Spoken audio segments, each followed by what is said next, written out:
야곱이 그 아들들을 불러 이르되 너희는 모이라. 너희가 후일에 당할 일을 내가 너희에게 이르리라. 너희는 모여 들으라. 야곱의 아들들아, 너희 아버지 이스라엘에게 들을지어다. 르우벤아, 너는 내 장자요 내 능력이요 내 기력의 시작이라. 위풍이 월등하고 권능이 탁월하다마는 물의 끓음 같았은즉 너는 탁월하지 못하리니 내가 아버지의 침상에 올라 더럽혔음이로다. 그가 내 침상에 올랐었도다. 시몬과 레이는 형제여, 그들의 칼은 폭력의 도구로다. 내 호나 그들의 모의에 상관하지 말지어다. 내 영광아 그들의 집회에 참여하지 말지어다. 그들이 그들의 분노대로 사람을 죽이고 그들의 혈기대로 소의 발목 힘줄을 끊었음이로다. 그 노여움이 혹독하니 저주를 받을 것이요 분기가 맹렬하니 저주를 받을 것이라. 내가 그들을 야곱 중에서 나누며 이스라엘 중에서 흩으리로다. 유다야, 너는 내 형제의 찬송이 될지라. 내 손이 내 원수의 목을 잡을 것이요 내 아버지의 아들들이 내 앞에 절하리로다. 유다는 사자 새끼로다. 내 아들아, 너는 움킨 것을 찢고 올라갔도다. 그가 엎드리고 웅크림이 숫사자 같고 암사자 같으니 누가 그를 범할 수 있으랴. 규가 유다를 떠나지 아니하며 통치자의 지팡이가 그 발 사이에서 떠나지 아니하기를 실로가 오시기까지 이르리니 그에게 모든 백성이 복종하리로다. 그의 나귀를 포도나무에 매며 그의 암나귀 새끼를 아름다운 포도나무에 맬 것이며 또 그 옷을 포도주에 빨며 그의 복장을 포도즙에 빨리로다.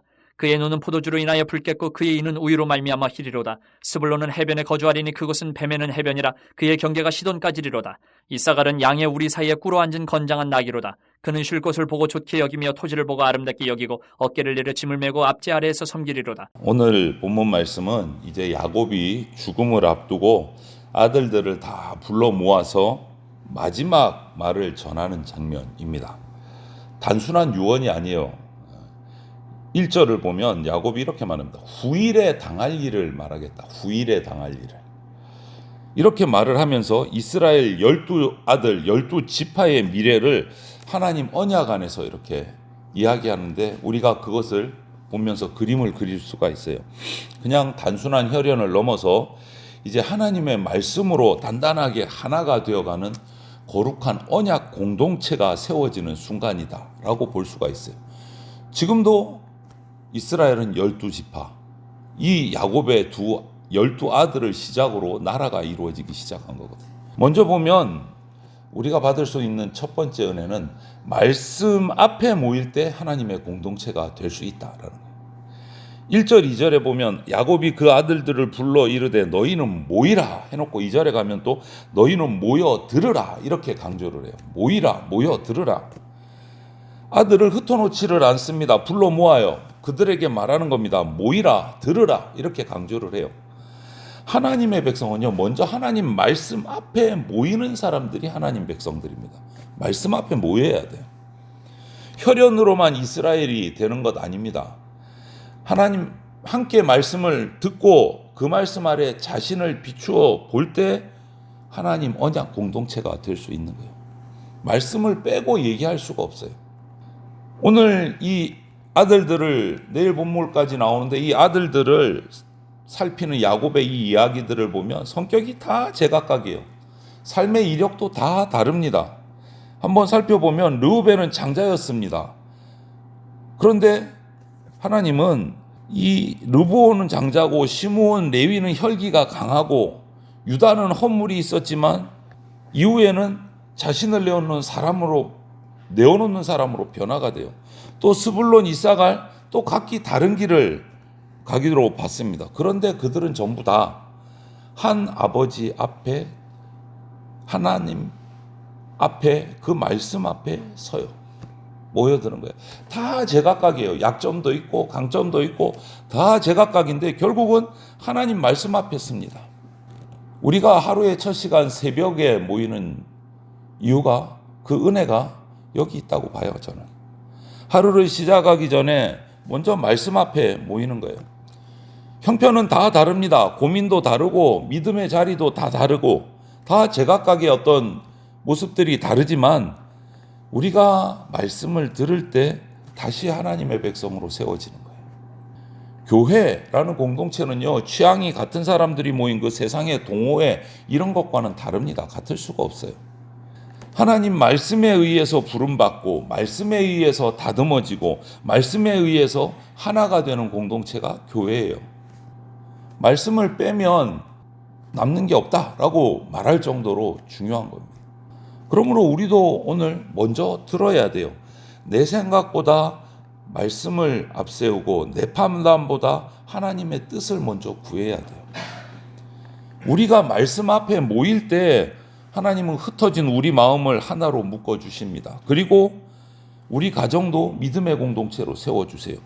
교회를 그리스도 안에서 견고하게 한몸 되게 하시는 거예요.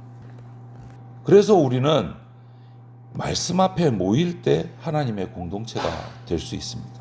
그리고 하나님은 우리 사람들의 행위 중심을 아주 공의롭게 보고 계세요.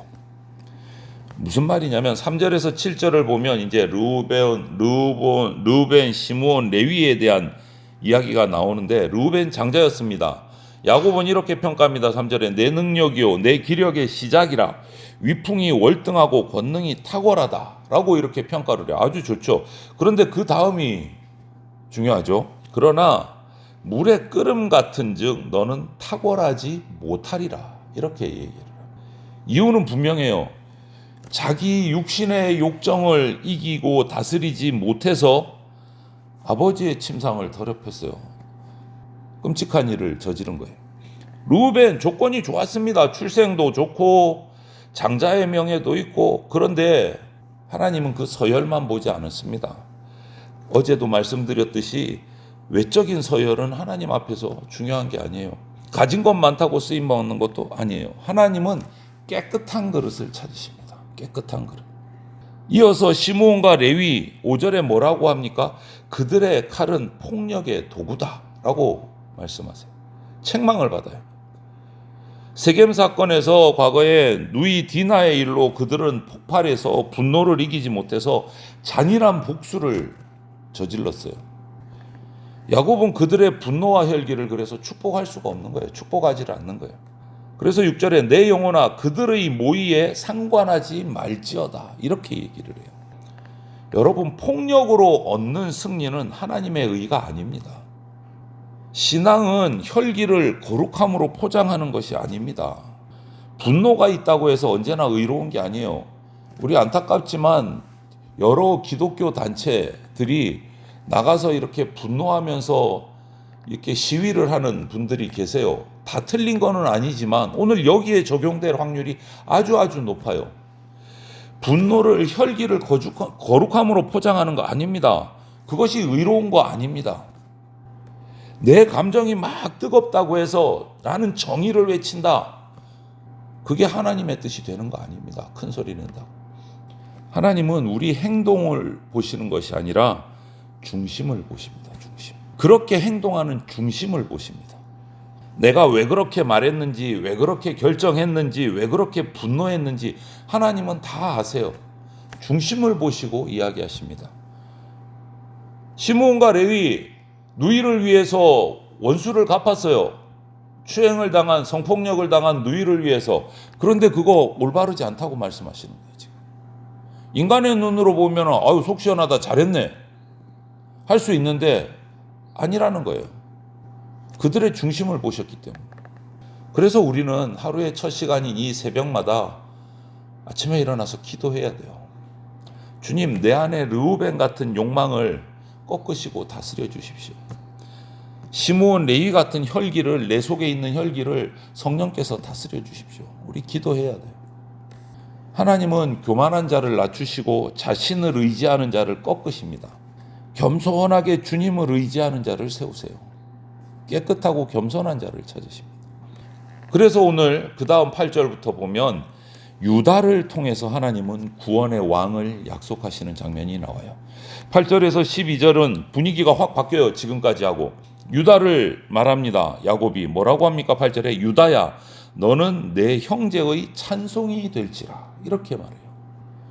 유다 그렇다고 완전한 사람입니까? 아니요. 유다도 완전하지 않아요. 요셉을 파는데 앞장섰던 사람이에요. 그런데 그 이후에 변화가 일어나잖아요. 형제를 살리기 위해서 자신이 몸을 담보로 해서 내가 종으로 잡히겠다. 사람이 바뀌었어요. 변화가 됐어요. 그러니 하나님이 유다를 선택하셔서 왕권을 약속합니다. 장자가 아님에도 불구하고. 10절에 규가 유다를 떠나지 아니하며 통치자의 지팡이가 그 발 사이에서 떠나지 아니하기를 실로가 오시기까지 이르리니. 여기서 규와 통치자의 지팡이는 왕권을 말합니다. 유다 지파에서 누가 나왔습니까? 결국은 다윗 왕이 나왔어요. 그리고 다윗 왕의 후손으로, 다윗의 자손으로 예수 그리스도께서 나오십니다. 실로가 오셨어요. 유다 지파에서. 이것이 복음이에요, 여러분. 하나님은 장자인 르우벤을 통해서가 아니라 유다를 통해서 구원의 길을 여셨습니다. 세상의 서열, 조건, 이거 하나님 선택을 결정하는데 아무런 걸림돌이 되지 않습니다. 하나님은 하나님께서 선택하시고 정하신 뜻대로 일하십니다. 그 선택의 끝에 예수 그리스도가 계시는 거예요. 그리고 13절부터 15절을 보면 스불론과 이사갈에 대한 말씀이 나오는데, 스불론은 해변에 거주하고 이사갈은 좋은 땅을 보고 안락함을 택했다가 짐을 메고 압제 아래 섬기게 된다라고 말을 해요. 여기서 우리는 또 하나의 경고를 들을 수 있어요. 평안함이 언제나 복은 아니다. 안락함만 쫓으면 자유를 잃어버릴 수도 있다.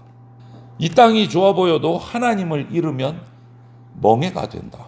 우리에게 주시는 경고예요. 그래서 오늘 나온 이 형제들에 대한 야곱의 이 이야기들을 우리가 보면 유다에 주어진 약속은 완전히 다른 약속인 거예요. 다른 형제들과 비교해 볼 때. 유다의 복은 단지 땅에서, 이 세상에서의 풍요가 아니고 왕의 약속이에요.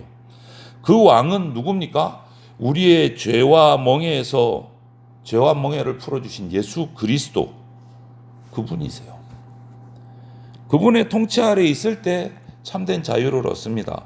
예수님께 복종할 때 우리는 세상의 압제에서 벗어나서, 죄에서 벗어나서 하나님의 백성이 되는 거예요.